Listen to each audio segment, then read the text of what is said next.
just going to come out and say it. Spider-Man No Way Home is the greatest live-action Spider-Man movie of all time. Director Jon Watts delivers all the action, drama, and laughs we expect from a Spider-Man film while taking the superhero genre in a bold new direction. Spider-Man No Way Home is a pulse-pounding action flick that dares to ask the question, what if you're watching superhero movies the wrong way? Look, spoilers are tied into the discussion surrounding this movie, the way those thin black spiderwebs are stitched into Spidey's classic costume. If you're someone who reads movie reviews, I suspect you're savvy to No Way Home's surprises, but I'll still do my best to keep things as vague as the trailers. No Way Home picks up moments after Far From Home's heart-stopping reveal.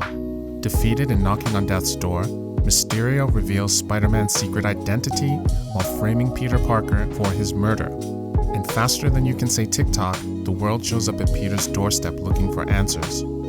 The Fox Newsified media descends on the story, painting Spidey as a reckless public menace. Friends and foes come out of the woodwork with their hot takes on Peter's crime fighting. While Peter struggles to avoid criminal charges, his family and friends get pilloried on TV and social media. With the weight of the world bearing down on him, Peter desperately turns to fellow Avenger Doctor Strange for some magical intervention. Strange casts a spell to make the world forget Spider-Man's secret identity, but the plan goes awry, tearing a hole in the multiverse. Several classic Spidey villains arrive from alternate dimensions seeking revenge on old Webhead.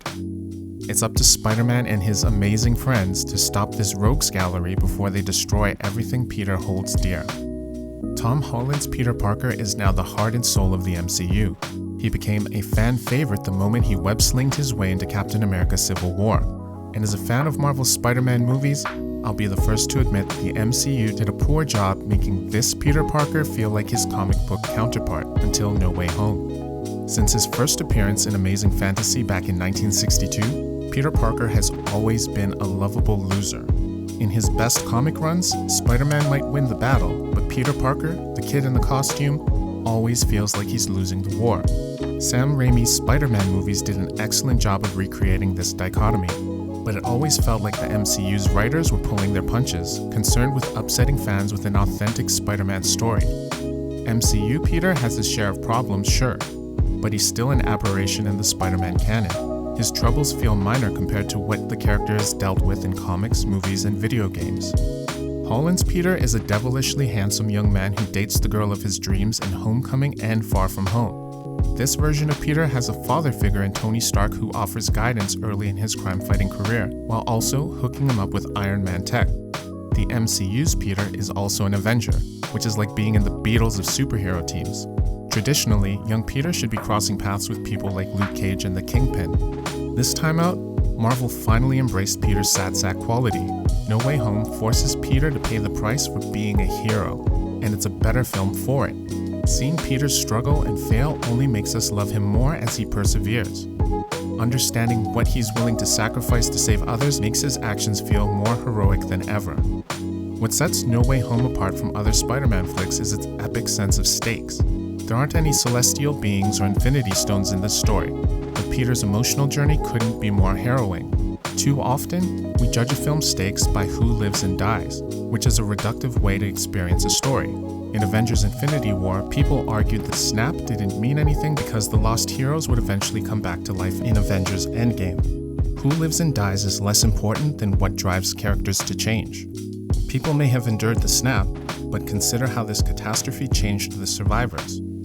Hawkeye went on an actual murder spree, Thor drank himself into oblivion, and Tony self-isolated, depriving the world of his genius. These characters survived, sure, but were they truly living? The snap didn't kill them, but it destroyed their spirits, transforming them into lesser versions of the heroes we've come to love. Even though they lived, they still lost.